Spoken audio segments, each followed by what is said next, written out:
레위기 4장 1절에서 24절까지의 말씀이 되겠습니다.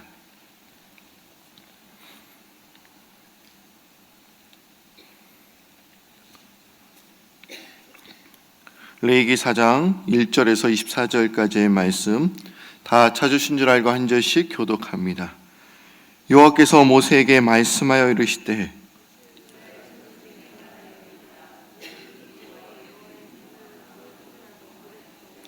만일 기름 부음을 받은 제사장이 범죄하여 백성의 허물이 되었으면 그가 범한 죄로 말미암아 흠없는 수송아지로 속죄 제물을 삼아 여호와께 드릴지니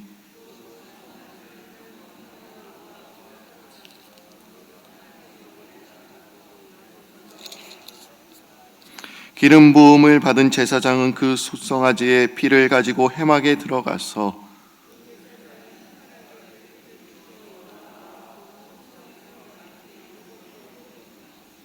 제사장은 또 그 피를 여호와 앞 곧 회막 안 향단 뿔들에 바르고 그 송아지의 피 전부를 회막 문 번지단 밑에 쏟을 것이며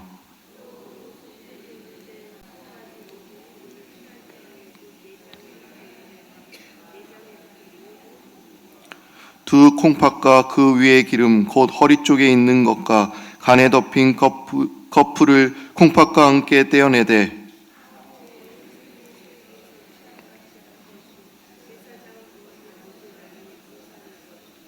그 숫송아지의 가죽과 그 모든 고기와 그것의 머리와 정강이와 내장과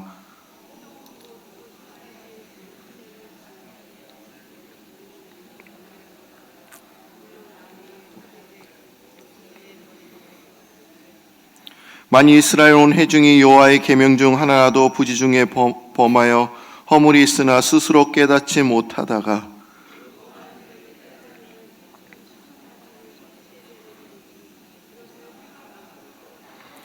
회중의 장로들이 요 앞에서 그 수송아지 머리에 안수하고 그것을 요 앞에서 잡을 것이요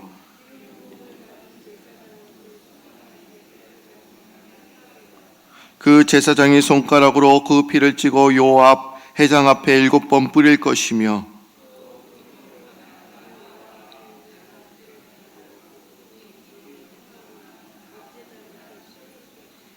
그것의 기름은 다 떼어 제단 위에서 불사르되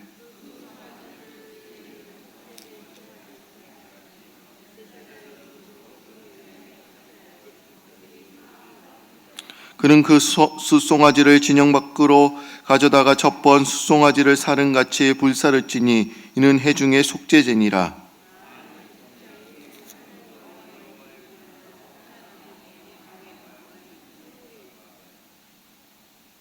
그가 범한 죄를 누가 그에게 깨우쳐 주면 그는 흠없는 순염소를 예물로 가져다가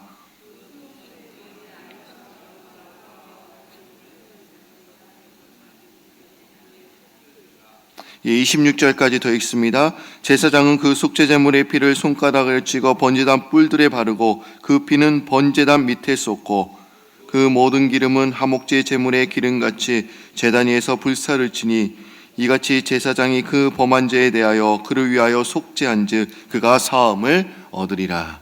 아멘.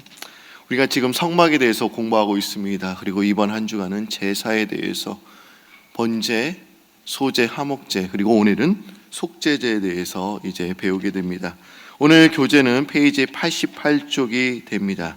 여러분들 보셨을 거예요. 원래 속죄제는 레위기 4장 1절부터 5장 13절까지의 내용이 원래는 속죄제입니다. 그래서 제가 이 속죄제의 의미가 과연 무엇인지 오늘 교재를 보겠지만 여러분들에게 키포인트가 되는 것들을 중심으로 말씀을 드리고자 합니다. 여러분, 과연 속죄제란 무엇을 의미하는 것일까요? 속죄제, 하나님의 백성이 하나된 백성으로서 빗나간 모습으로 살아갔을 때 드리는 제사가 이 속죄제입니다. 속죄제는 하나님을 위해서 드리는 제사가 아니라 자신의 죄를 사함받기 위해서 드리는 제사 방법이 이 속죄제인 것입니다. 어떤 잘못으로 인해서 하나님의 관계가 단절되었을 때 그 관계를 다시 회복시키기 위해서 필요한 것이 뭐냐? 예배를 드려야 되는데, 제사를 드려야 되는데 그것이 속죄제인 것입니다. 오늘 본문 말씀에 레위기 4장 2절 말씀에 이렇게 나와 있죠. 이스라엘 자손에게 말하여 이르라. 누구든지 여호와의 계명 중 하나라도 그릇 범하였으되. 여기서 말하는 그릇 범한 죄란 과연 무엇을 의미하는 것일까요? 이것은 의도적으로 지은 죄가 아니라 아마 순간적인 부주의나 실수로 지은 죄를 말하고 있습니다. 하나님께서는 이런 죄에 대해서 얼마든지 속죄제를 통해서 용서해 주시겠다, 이렇게 말씀하고 계신 것입니다. 반면에 하나님께서 고의로 지은 죄에 대해서는 지금 언급하고 계시지 않으십니다. 이것은 누구든지 우리가 하나님의 말씀을 고의로 어길 때는 결코 용서받을 수 없다는 것을 분명하게 지금 말씀하고 계십니다. 그리고 이 속죄제의 특징이 있다고 한다면 이 속죄제는 죄를 범한 사람의 신분에 따라서 제물이 달라졌음을 우리가 알 수 있습니다. 번제의 경우에는 제물이 획일적으로 정해진 것이 아니라 탄력적이었지만 어디까지나 제사를 드리는 사람의 마음이 그 기준이었습니다. 여러 가지로 내가 드릴 수가 있었어요. 번제로 보시면 숫송아지, 순양. 그러니까 그 사람의 마음이 그 기준이었습니다. 어떤 제물을 드리든지 괜찮았습니다. 소로 제물을 드리고 싶으면 소를 드렸습니다. 또 양이나 염소 또는 비둘기로도 제물을 드릴 수가 있었습니다. 집 비둘기도 드릴 수 없는 형편이라고 한다면 직접 산 비둘기를 잡아서 하나님께 드리기도 했습니다. 획일적으로 정해진 것이 절대로 아니었다는 것입니다. 근데 속죄제는 자기가 무엇을 드리고 싶은지가 기준이 아니라 그 사람의 신분에 따라서 제물이 결정되었음을 우리가 알 수 있습니다. 그러니까 특징이 다 신분마다 제물이 결정되어 있었다는 거예요. 여러분, 제사장이나 이스라엘의 회중 전체가 범죄하면 제물로 흠없는 숫송아지를 드렸습니다. 그리고 이스라엘 지도급인 인사인 족장이 범죄하면 흠없는 숫염소를 드렸습니다. 그리고 일반 백성, 그리고 평민이 범죄하게 되면 흠없는 암염소나 그리고 흠없는 어린 암양을 드렸습니다. 혹은 산비둘기 둘이나 집비둘기 새끼 둘을 드릴 수도 있었고, 그나마도 힘에 벅차면 이제 고운가루 10분의 1 에바를 드릴 수가 있었습니다. 그러니까 신분에 따라서 다 제물이 결정되어 있었던 것이지요. 제사장과 이스라엘 회중 전체 그리고 이스라엘 지도급 인사인 족장은 제물이 정해져 있었던 것입니다. 그러나 일반 백성인 경우 암염소나 어린 암양 그리고 산비둘기 둘 그리고 집비둘기 새끼 둘, 그것도 준비하지 못할 여건이라면 고운가루 10분의 1 에바를 드릴 수가 있었습니다. 아마 일반 백성의 경우 이런 차등이 있었던 것은 아마 경제적인 여건을 고려한 것입니다. 그러나 제사장과 또 이스라엘 회중 전체 그리고 족장에게는 제물이 정해져 있었던 것이죠. 왜 제사장과 족장의 경우 더 중한 책임을 물은 것은 경제적인 기준은 아니었습니다. 왜 이렇게 했을까요? 이 속죄자란 하나님의 백성이면서로 하나님의 백성답게 살지 못해서, 그리고 하나님의 관계에 이상이 생겨서 이제 이 제사를 드리는 것이기 때문에 하나님에 대해서 더 많이 아는 사람일수록 그 책임이 중할 수밖에 없다, 이렇게 지금 이야기를 하고 계시는 것입니다. 제사장과 지금 분명 또한 족장의 경우 더 하나님에 대해서 더 알고 있었던 사람이었습니다. 하나님과 더 가까이 있었던 사람이었습니다. 그런데 그런 사람이 죄를 지었다고 한다면 그 죄의 책임이 더 중하기 때문에 지금 제물을 결정하고 계십니다. 흠없는 숫송아지나 아니면 순염소를 드려야 된다. 여러분, 오블레세 오블리제라는 그런 말이 있죠. 사회적 신분이 높을수록 책임과 의무가 더 있다라는 그런 말씀이기도 하죠. 마찬가지입니다. 제사장과 족장은 더욱더 하나님과 가까이 있었던 그런 사람이었기 때문에 그 책임과 또 의무가 더 있었음을 알 수가 있었습니다. 그럼 여러분, 속죄제는 어떤 특징을 갖고 있습니까? 오늘 교재를 보시면 이 속죄제의 특성, 이 네 가지에 대해서 이야기를 하고 있어요. 근데 제가 먼저 세 번째는 먼저 이야기를 했습니다. 세 번째 특성, 네 종류가 있다라고 지금 이야기를 했죠. 제사장을 위한 속죄제, 그리고 이스라엘 온 회중을 위한 속죄제, 족장을 위한 속죄제, 평민을 위한 속죄제, 그리고 제물이 다 달랐다라고 제가 말씀을 지금 드렸어요. 그러면 이 교재대로 나가지 않고 제가 이 속죄제 제사 절차에 대해서 제가 말씀을 드리면 순서에 대해서 말씀을 드리면서 이제 속죄제 제사를 더욱더 알기를 원합니다. 레위기 4장 5절에서 7절 말씀을 한번 여러분들이 보시기를 바랍니다. 레위기 4장 5절에서 7절까지의 말씀이에요. 솔직히 여러분들, 레위기가 재밌습니까? 재미가 없습니까? 재미가 없으십니까? 예, 맞습니다. 재미가 없어요. 예. 그러나 이제 우리가 이 공부를 하면서 좀 재미있어지기를 바랍니다. 그러니까 의미가 알면 재미가 있어져요. 그렇죠? 그런데 모르니까 어려운 거예요. 항상 우리가 성경 통독을 하지 않습니까? 창세기, 재미있죠.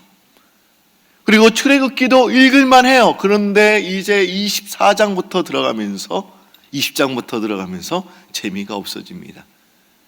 19장까지의 내용이 사건 중심, 사건의 그런 내용들, 스토리들이 있기 때문에 그래도 읽을만 해요. 근데 그 이후부터가 힘듭니다. 그리고 레위기에 가서 이제 좌절하게 됩니다. 그렇죠? 근데 오늘 여러분들 레위기를 뛰어넘으시는 여러분들이 되시기를 바랍니다. 그럼 레위기 4장 5절에서 7절까지의 말씀 한번, 제가 5절, 여러분들이 6절을 그리고 7절을 한 목소리 있습니다. 기름 부음을 받은 제사장은 그 수송아지의 피를 가지고 회막에 들어가서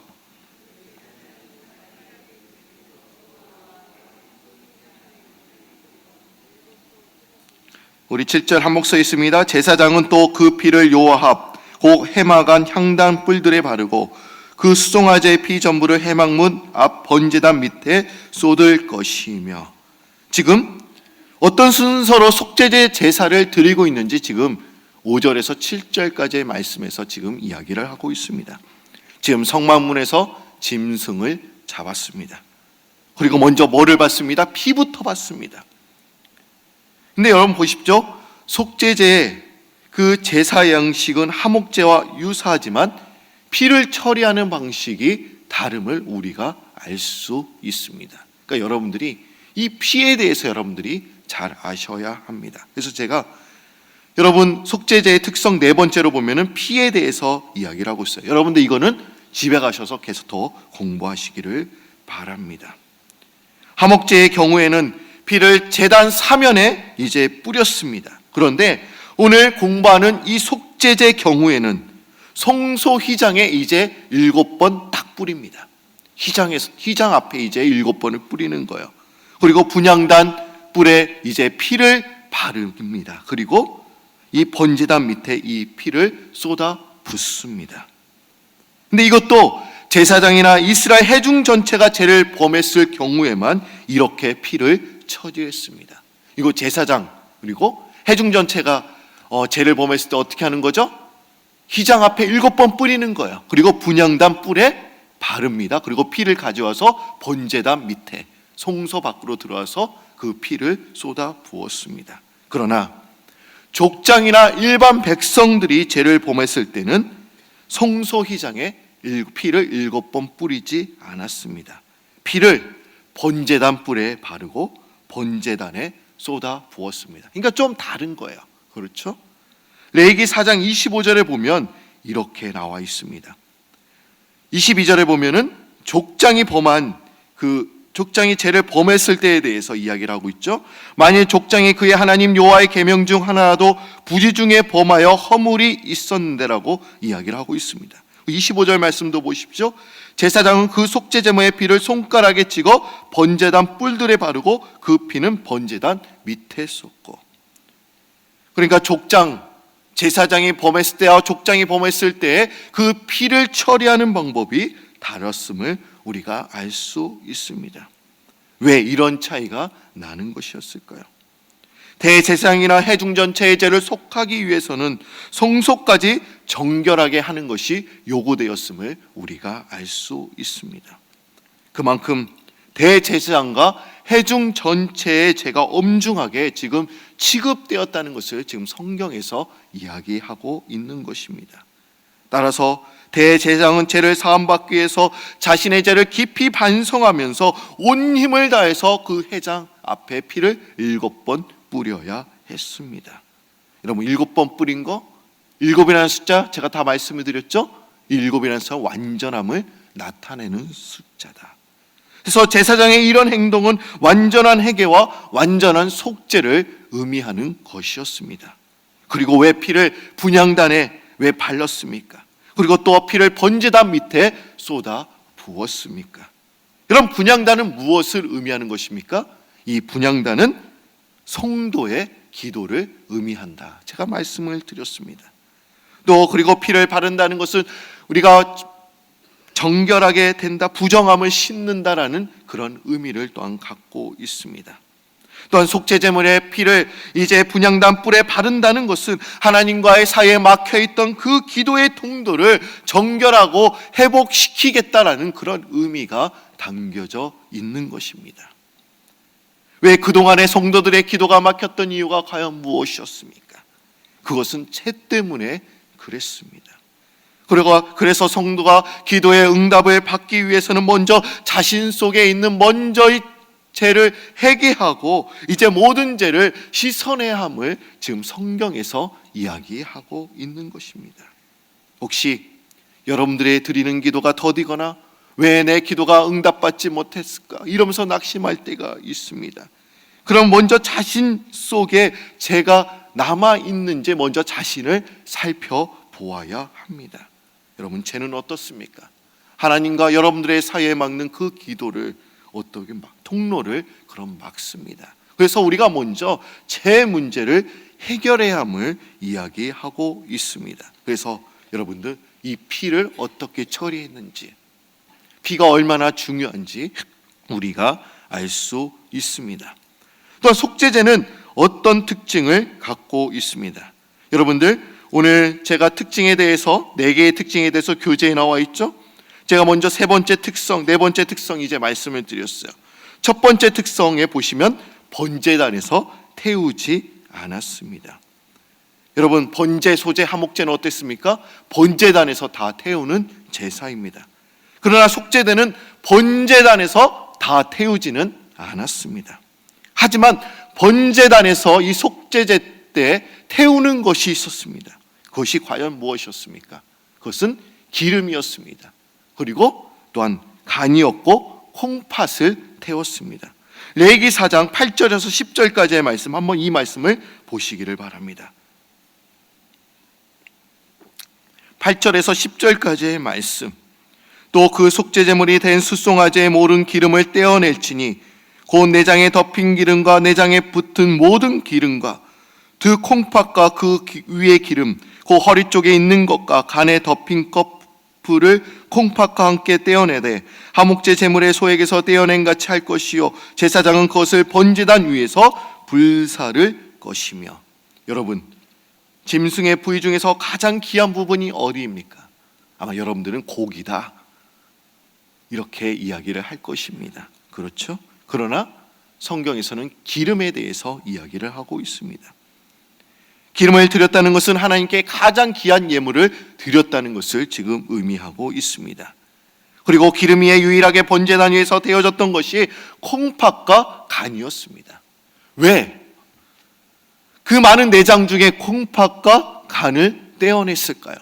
그리고 그 위에서 번제단 위에서 왜 그것을 태웠을까요? 여러분, 과연 이것은 무엇을 의미하는 것입니까? 이 콩팥가가는 인간의 감정과 생각이 담겨 있다, 이렇게 생각을 했습니다. 그래서 자신이 지었던 죄에 대해서 마음속으로 진정으로 나오는 그런 표현을 하기 위해서 이 콩팥가간이 우리의 생각과 감정을 다 내타내기 때문에 우리가 하나님께 최고의 것을 드릴 뿐만 아니라 우리가 감정을 실어서 드리는 것이기 때문에 이 콩팥과 간도 이 번제단 위에서 드렸음을 우리가 알 수 있습니다.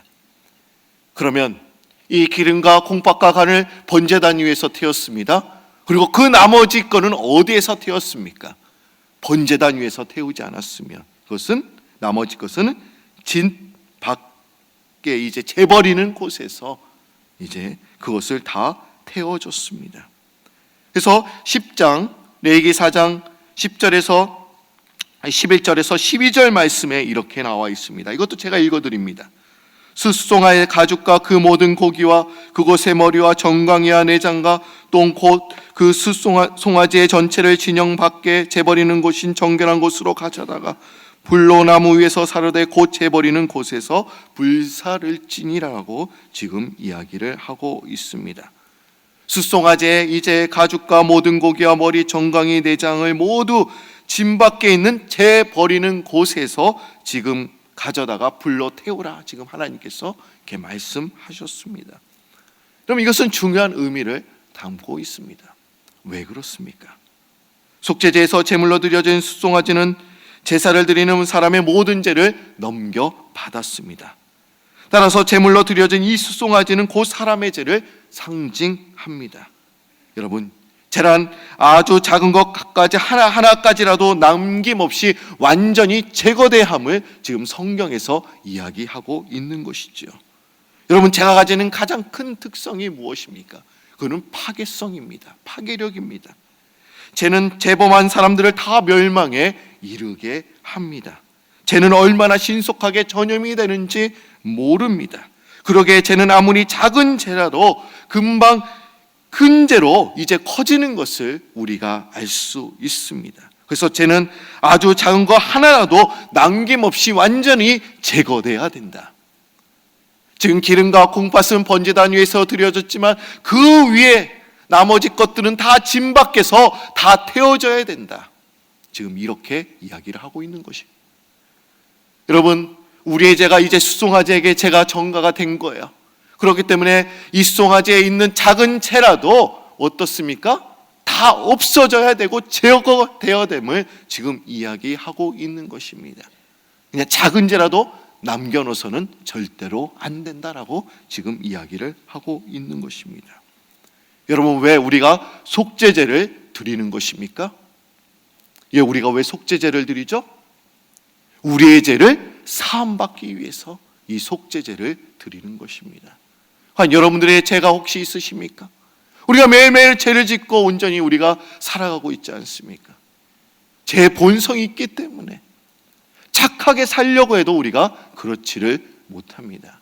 그러기 여러분들 이 자리에 나오셔서 여러분들의 작은 죄라도 여러분 진정으로 하나님 앞에 회개하시면서 기도하시는 여러분들이 되시기를 바랍니다. 로마서 5장 20절을 보시면 이런 말씀이 있죠. 율법이 들어온 것은 범죄를 더하게 하려 함이라. 그러나 제가 더한 것에 은혜가 더욱 넘쳤다라고 이런 말씀이 있습니다. 우리가 죄를 철저히 회개하고 우리가 용서를 받을 때 우리가 은혜가 넘친다라는 그런 말씀입니다. 근데 죄가 더한 곳에 은혜가 더욱 넘쳤다는 거예요.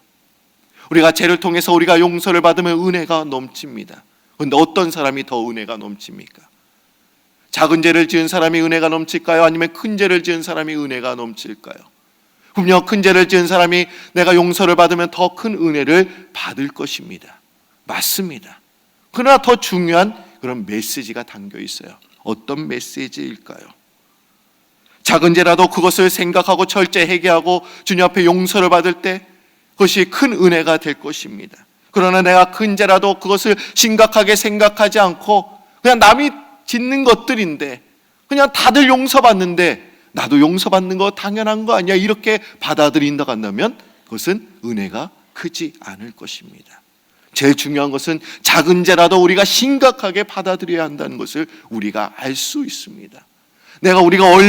우리가 지은 죄들이 얼마나 많이 있습니까? 말로 남에게 상처를 주고,